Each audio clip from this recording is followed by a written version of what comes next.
En varios países de Europa ya no están obligando el uso de la mascarilla, no están un poco apresurados, no lo sé. Mira, la mascarilla en exteriores parece que no tiene sentido. Hoy se quitó en España. Desde hoy podemos andar en la calle mientras no haya aglomeraciones y multitudes, podemos andar en la calle sin mascarilla. Pero al parecer no es necesaria. Hay muchos datos que indican que no es necesaria. Pero ponte en el lugar del gobierno.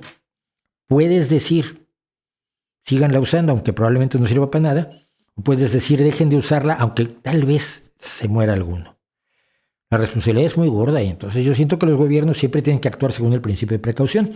Curiosamente, ayer la escuela de mi hijo mandó una circular diciendo que ellos iban a seguir usando la mascarilla en el recreo.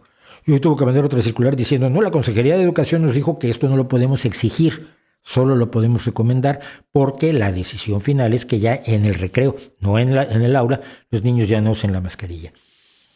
Sobre todo que hay muchos niños que todavía no están vacunados, sobre todo los menores de 12 años. Entonces,